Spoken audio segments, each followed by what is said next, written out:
The internet has secrets, and the next stop is uncovering them.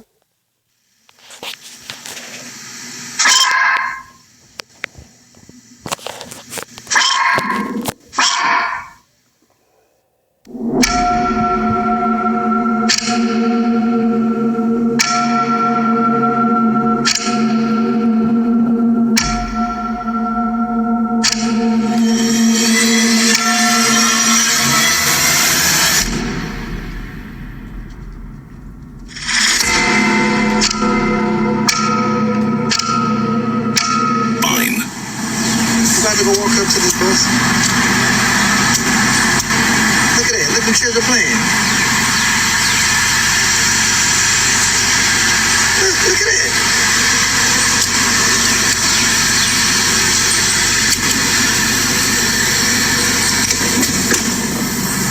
Let's see. Let's go investigate.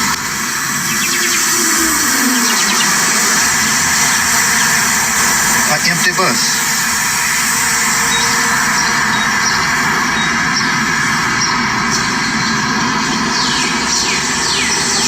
Empty bus.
While this guy was snowboarding, he suddenly came across a bear charging at him and the others behind, and it seems for a moment, one of them came extremely close to crashing into the bear.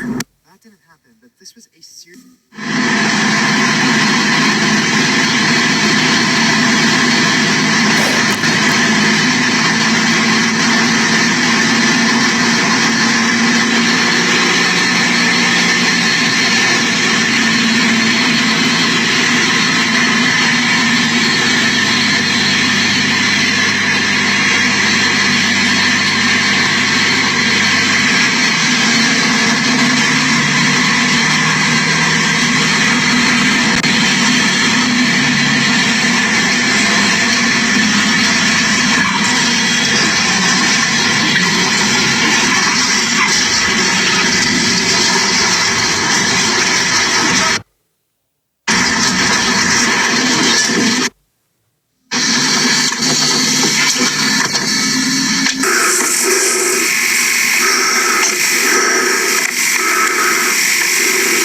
Oh, there you go.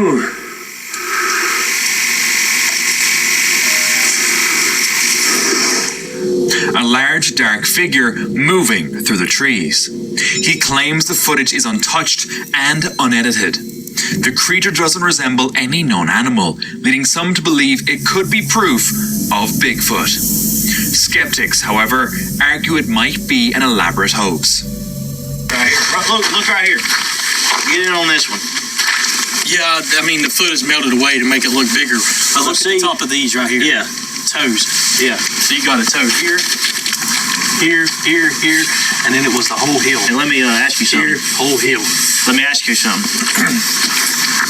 If you're looking down at these, do you know something different about this grouping? There's a small one and There's a small one and a big one. That means more than one. So it looks like this one might be a parent and a juvenile. Parent and a juvenile. And it makes sense because they're all grouped together so close. That's why they're so close together and they're not strided out. Moving quickly through the trees in the background. The creature's covered in thick brown hair with a large head. Skeptics argue it could be a person in a suit given its smaller size, but the true identity of the figure remains a mystery.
Gonna get some juice first. Gotta get some juice for my movie. Gonna get some juice. Orange juice. Give me this orange juice. Gonna get some popcorn.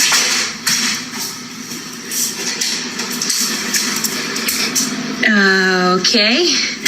Oh.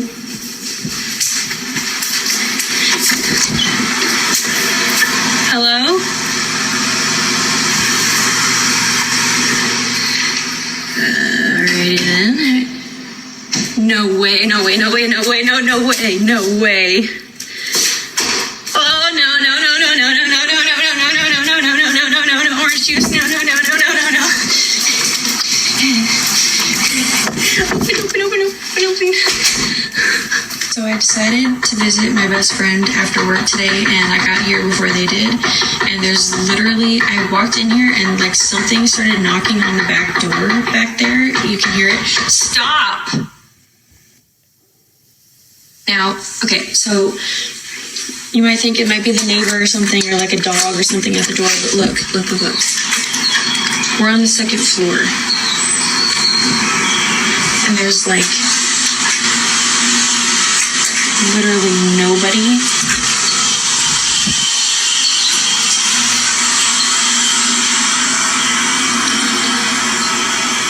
There's like nobody here.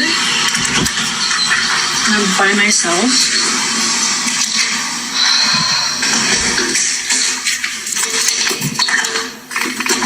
I thought we were done with this crap. Okay. Happened. Watch this. Okay, you see this dude? Okay. Watch all of this over here.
Hey man, get up. You good?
Mahu tak. Bubuk. Oh, main pintu, main pagi. Main pintu, main kita tengok, main kita tengok. Berapa pi? Nak bubuk babi. Kau berapa? Siapa? Itu lu punya dia. Sama betul ni. Kau itu ni, cik. Dia dah masuk ni. Cukup. Kalau nampak muka curi, boleh kau. Tak pandai lah. Apa ni sebelum cakap dapur dia? Kenapa? Ini cakap dapur. Ha? Ini cakap dapur. Cakap mana ni? Kau ada orang... di mana? Ada yang? Jodoh suri bangai. Bau sungguh makan. Musik? Kenapa bau tiap mulut? Dia bau mulut. Ya. Tengok orang? Jika itu. Apa maksud? Aku ni. Bukan. Nak puluh sama? Aku? Nak puluh sama? Puluh. Tempatnya dia puluh. Tak, aku ada plan. Kau plan apa? Kau plan. Ini kan akan dia macam ni. Kenapa? Ni lorong. Ni bilik aku ni. Bilik mak dia. Kau bukan tutup dapur.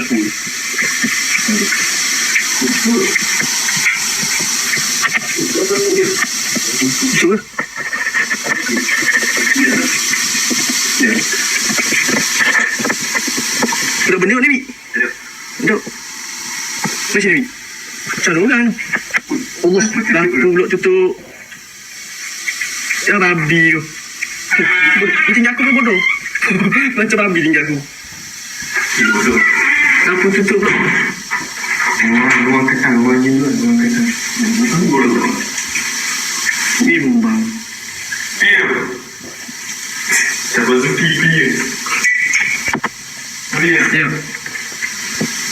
Tak orang mana? Tak silap dia. Allah Akbar. Bodoh. Bodoh. Babi ni gurau ya Allah. Allah Akbar.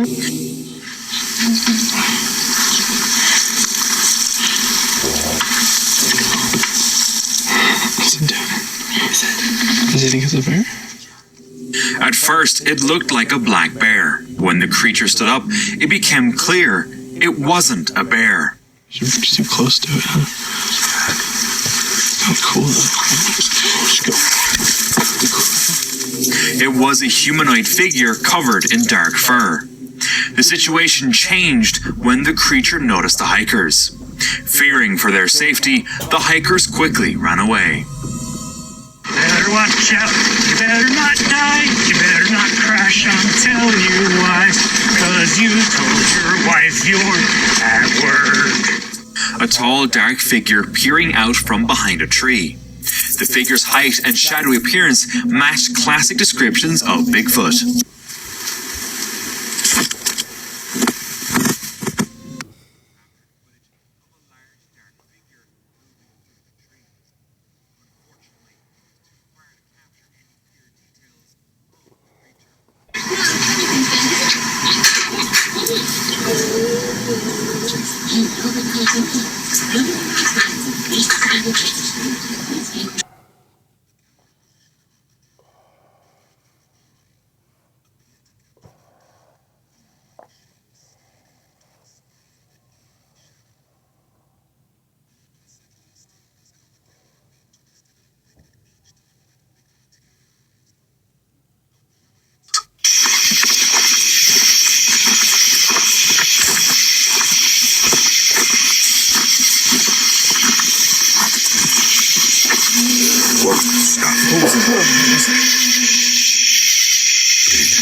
That was a ground. And it was decently close. Yeah, that wasn't.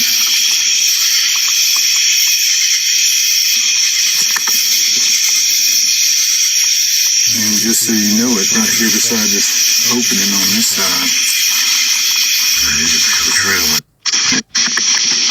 something come through there.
was just shut down the drone, if that was a drone.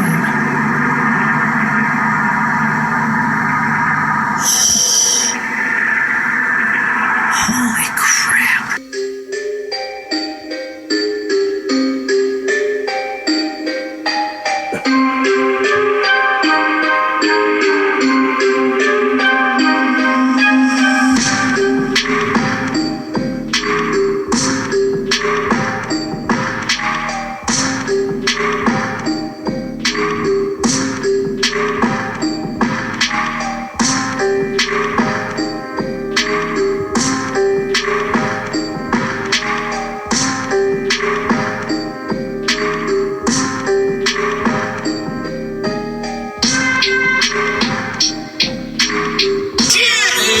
Holy shit! This plane's landing on the fucking road! On the loop! Look!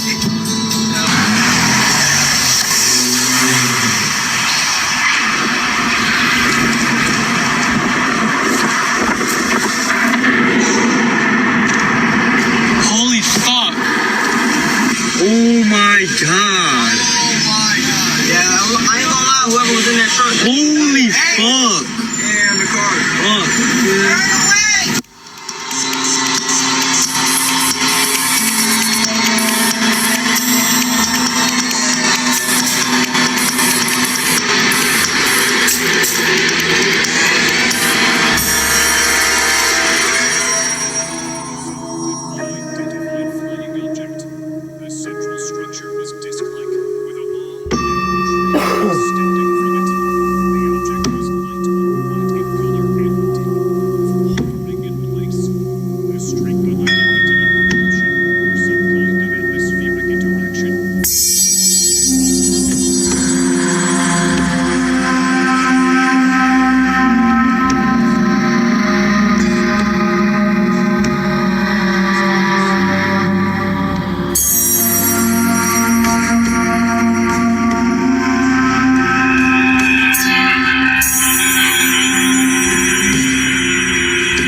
April 6, 1989, and that's when Gene and me and Bob's wife and his wife's sister, we drove in. We had in the back Geiger counters, film, cameras, videos, everything.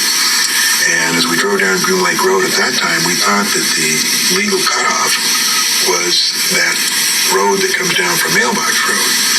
And so when we got there, I said, look, let's just stay here. And, you know, even if we get a mile closer, it's not going to make that much difference in the film. And they said, no, let's go on. So we went another couple hundred feet, and we had the lights out. As we stopped, a couple sets of headlights came on in front of the vehicle, and we decided to run because I thought we were in illegal territory. As it turns out, we weren't, and we could have all avoided a lot of trouble. Bob never would have lost his job, and I never would have lost mine if we'd have just, sat there and let them walk up to us. But the fact is, we thought we were in illegal territory. We turned around, we started going 90 miles an hour down the road with them in hot pursuit. We almost made it to the highway, but they had sent another Bronco around and cut us off. And when we saw him coming down the road, we stopped. Bob ran out in the desert. I jumped out and started setting up the telescope, and that's when the first Bronco came to a halt. And I ran up and threw my hands against the top of the car, and I said, holy smokes, you guys aren't dopers, are you? You scared the hell out of us out here. And they get out, and they all were armed with machine guns, and they stand around. There was like 4 or 5 of them, and they stood at port arms around us. And the one guy said, what are you guys doing up here? And we said, we're just looking at the stars. He said, well, why did you run? And I said, like I said, we thought you were dopers. And he said, well, we're not. We need to see some identification, and we showed him some, we had to give him our social security and the driver's license, and he ran it, and all this process took about 30 minutes. And he said, we can't kick you off the range here because this is BLM land. He said, but we'll make it awful uncomfortable if you stay here. So they turned around and left. We stood behind the car waiting for about 15 minutes, and then Bob comes out of the desert. And we start talking about all the stuff that we've done, the 3 weeks before, the 2 weeks before, all the stuff that we had done that night, all the preparation, everything, not realizing that all the time they had just gone about maybe 100 meters down the road and were filming us in infrared and listening to us with a parabolic microphone, all of which was made readily apparent to Bob the next day when he was taken up to security.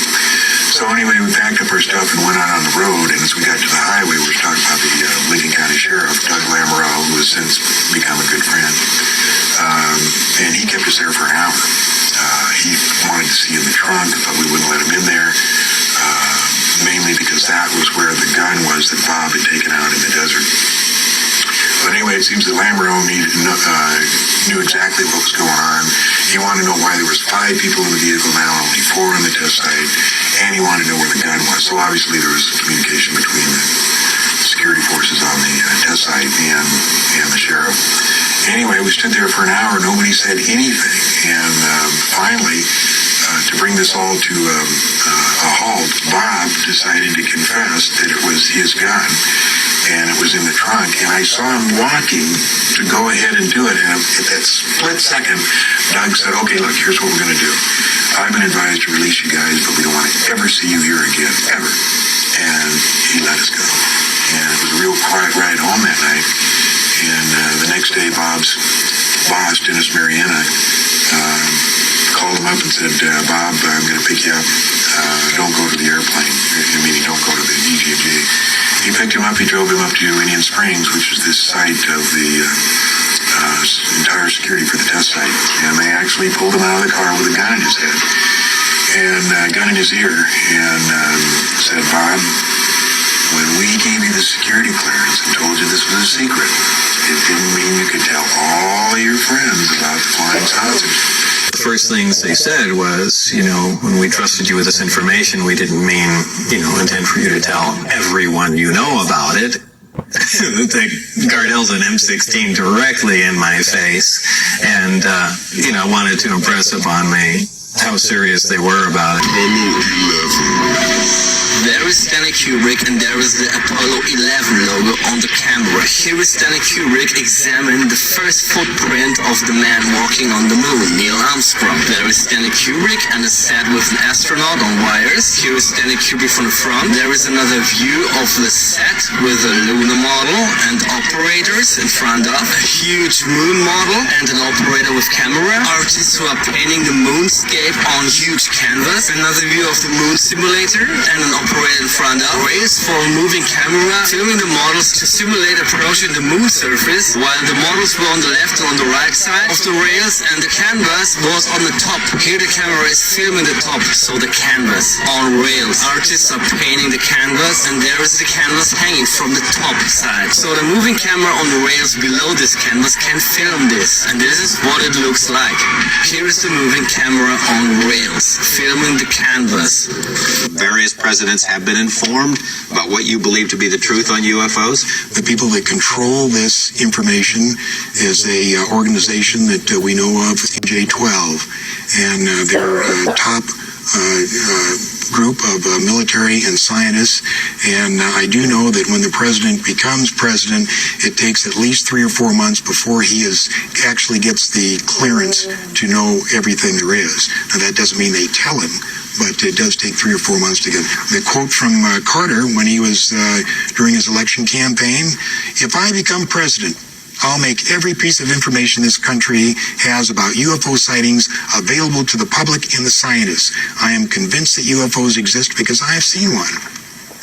Jimmy Carter says he saw one. That's Jimmy Carter. He saw one in 1973. But he didn't tell us, did he? He doesn't. The pressure is enormous on these people to cover this stuff up.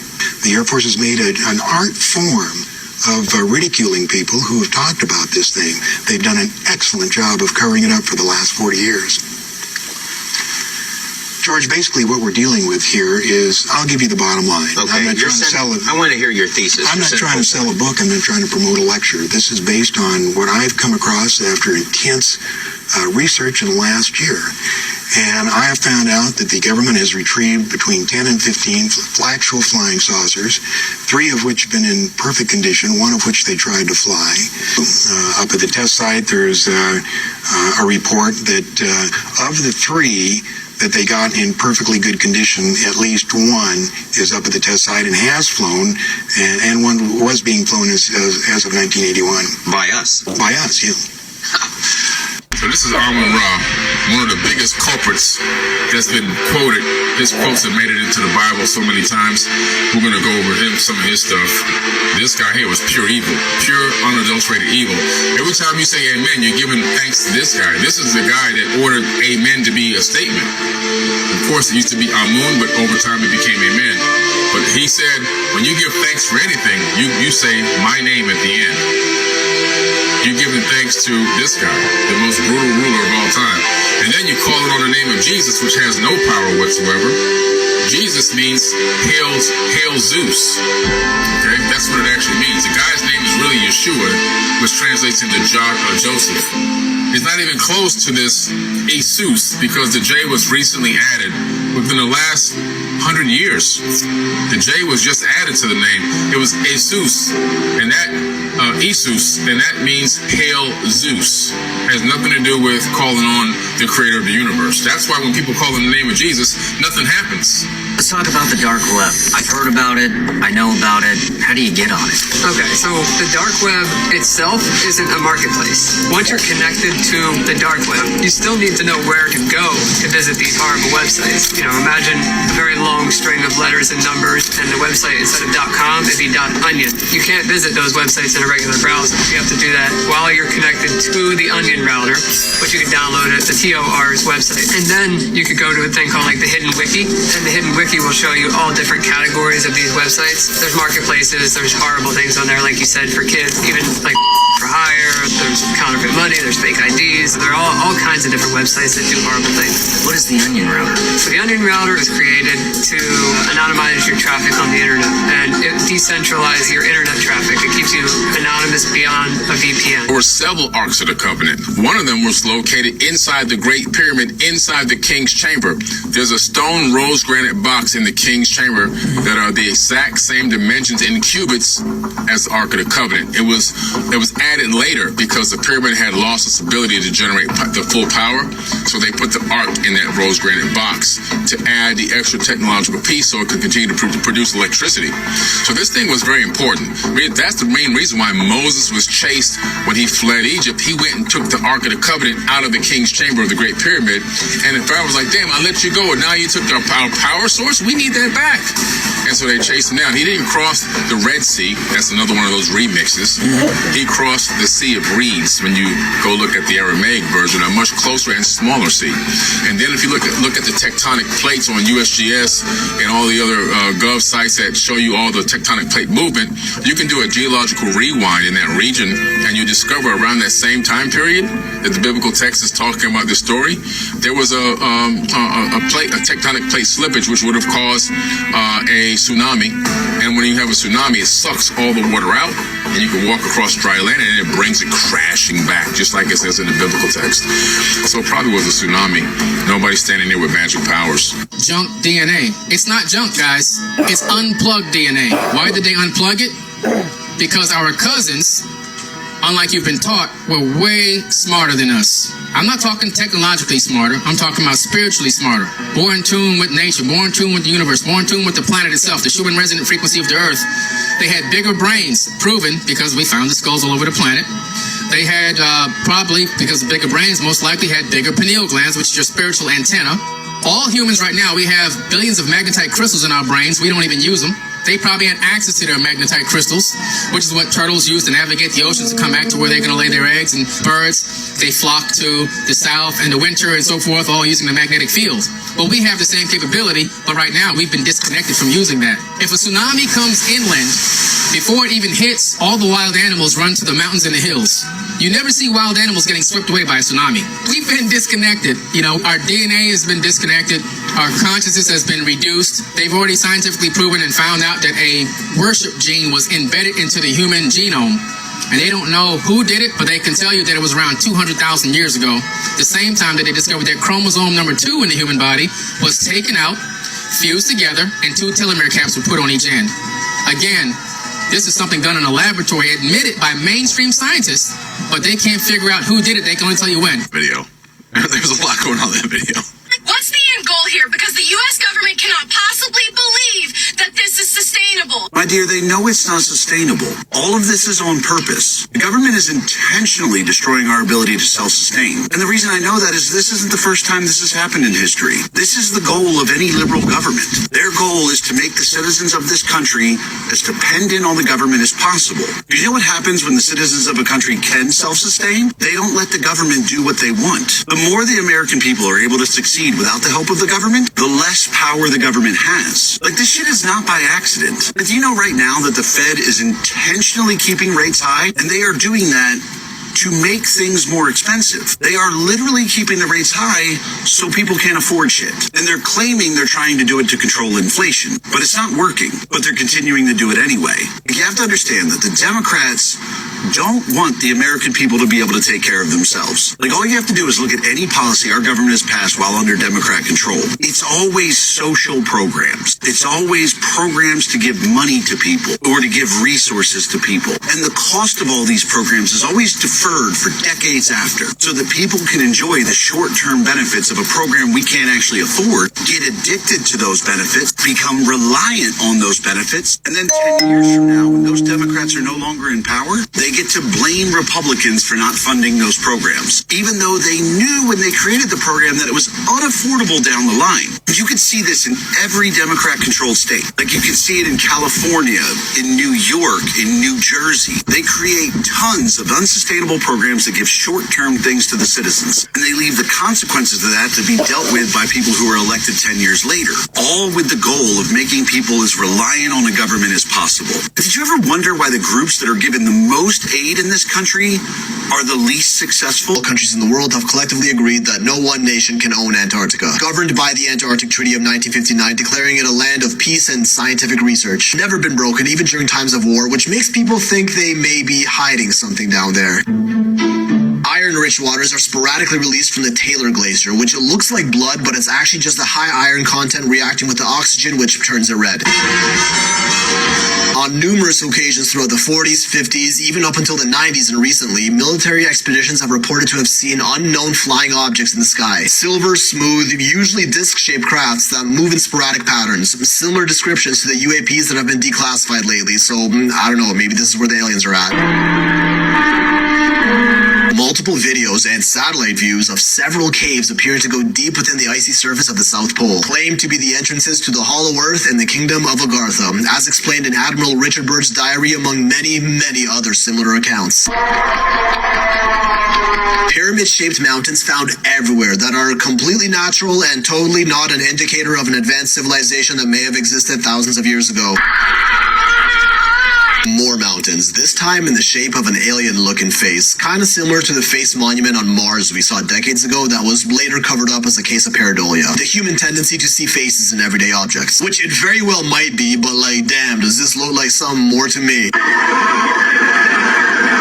Several mysteriously named areas around Antarctica, like Rothschild Island or Rockefeller Plateau, said to just be named after the famous billionaires, but theories surrounding them suggest these to be meeting places for the rich and powerful, where they discuss their evil plans far from anyone else. Some suggesting that it may even be the distant cousin of a certain other disgraced island where horrible acts were performed. Strange, deep blue shards of ice, rumored to have been studied by top-secret research teams at McMurdo Station, said to be extremely cold, close to absolute zero, very light, slightly flexible, and doesn't melt but just continuously shrinks until it disappears. Many stories claim it to be pieces of what is infamously known as the ice wall, or part of the dome that covers our planet in the, pancake Earth theory. This guy, Carl Robert Dish, was a scientist stationed in a research base down there who stepped out and mysteriously vanished on May 8th, 1965. No one knows what happened to him, but the strangest part of this story is that his last known footprints led out into the middle of the Antarctic wasteland for some reason and then abruptly stopped with no trace of his body anywhere. Almost like he was somehow lifted up into the sky. Bottom of the iceberg right here. Antarctica is actually home to a race of demigod beings who control and created us. Extraterrestrial entities that came from the sky the ancient Sumerians referred to as the Anunnaki, and we typically see depicted with wings in ancient cave art and carvings. Top-ranking world officials and elites meet and work with them in ultra-secure, top secret classified bases beneath the ice, which a few ex-Navy officers actually did blow the whistle on, where they control and manipulate all global events, deciding what happens next on the world stage. Stationed in Antarctica to be as far away from the rest of us as possible and continue manipulating the fate of the world from the shadows. What if I told you the ocean was the real outer space? A couple years ago, an independent researcher named Tyler Schmerkenhieser designed and engineered a one-of-one submarine with an adaptive hyperalloy composite hull. To prove it, the guy was obsessed, believed the concept of the ocean floor itself was a lie. Stuck a camera on the front of the submarine and set off into the unexplored depths of the Mariana Trench. And Buddy, the species he'd captured on these videos, were things that have yet to be explained to this day. But instead of finding the seafloor, he discovered what he described as an abyssal vortex, a swirling black whirlpool that no previous expedition had ever encountered. Said that by the time he'd gotten through it, he rose up to lands that he'd never seen before in his life. Saw these strange human-like beings standing up on the shore. It was like this upside-down world, accessible through vortex canals in the depths of the water. All right, that does it. I'm scared. The ocean is the most...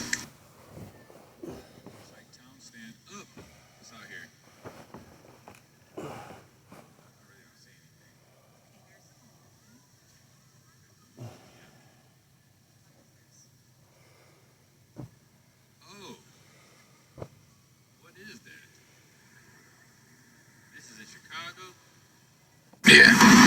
What is that? It's definitely... Oh, you see that? What is that? It's the same thing. You know.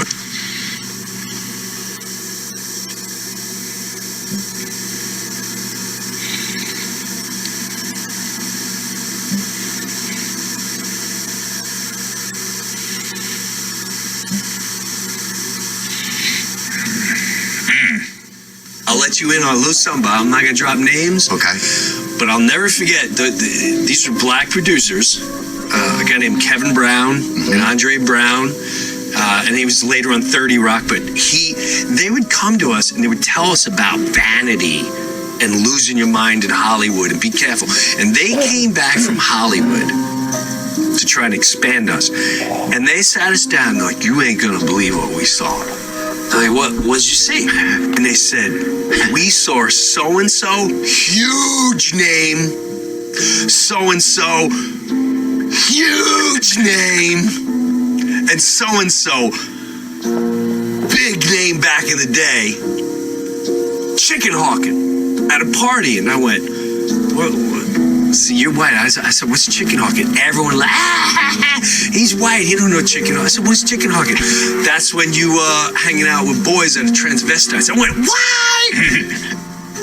What? See, now you telling stories. Now you telling stories. But I never forgot that. 3 years later, this name, ping! Huh.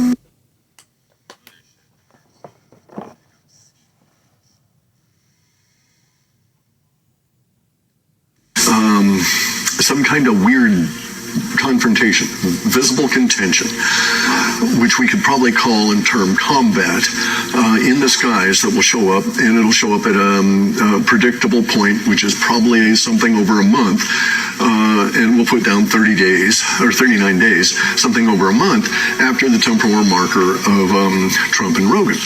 And that's just the beginning of all of this, right? So in my understanding of what we were looking at back in 2009, and I can't refresh because again we weren't able to keep any of that data. We ended up with a situation where, in my opinion, melee may be a couple of months past the visible contention point. The visible contention will go on, not continuously necessarily, maybe intermittently, and maybe sporadically in terms of where it's located. And then it will degenerate in one of these combat episodes or combat encounters into a melee. And in this sense, we may also find that at that period of time, just coincidentally, we got political chaos, and because we may be talking January, and we may end up with a melee itself on the ground, as above, so below kind of thing, right? But the melee in the skies was what was being forecast in 2009. It's odd that we didn't find a lot of references about crowds and their reaction, okay? And it may be that you can't be in a crowd on the street in that period of time and be looking at the sky because there's a melee right around you and you got to keep your eyes focused just to stay alive. We don't know what the conditions are going to be. Along with the melee and all this other stuff going on, the visible contention, and then whatever the hell is happening here on the planet, somewhere on Earth, a human or a group of humans, or maybe it's already been done and we'll find out about it in that period of time, they're going to discover this like intergalactic interweb, okay? So in other words, they will discover that there's communications going on constantly around us, and to a certain extent what we think of as Akashic records may be a concept that could be applied to vast galactic civilizations talking to themselves and to each other and putting data out in a particular space. That is, in my opinion, I think it's transiting through hyperspace. I think that comes into it. But anyway, we'll discover this level of communications. And I'm of the opinion, I've got a couple of quick opinions that are going to annoy people, but I'm of the opinion that our discovery of that confirms to us why we annoy the UFOs. So we'll discover this vast, incredibly deep, incredibly wide storehouse of knowledge. We won't be able to open it up necessarily right away, and like I say, we won't even understand what Pleiadian porn is when we see it. We might think it's a gardening show for all that. We just don't know. Anyway, so I think that is all coincident with the melee set. So the melee set is a temporal marker for the stuff that comes beyond it, and this is an intro into sci-fi world, this understanding and being able to at least know that this giant internet is out there.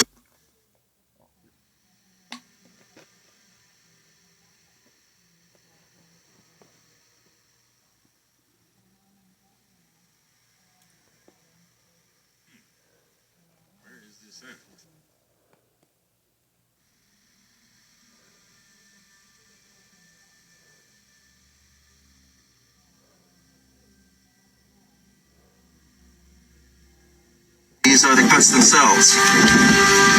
Again, somewhere between 1/8 and 1/4 of an inch in diameter, going straight through 1, 2, 3 of them. examples of machining technology at work. Not modern machines, not dynastic Egyptian machines, but older machining technology by the Cometians. Well, that, for example, you can see that's the end where there was a saw cut of some kind. This piece broke off. The diameter of that saw blade seems to be about 1/8 of an inch, and it's not a straight cut. We'll show that in other videos. What it is, it's a curved cut. So that could be evidence of a giant circular saw.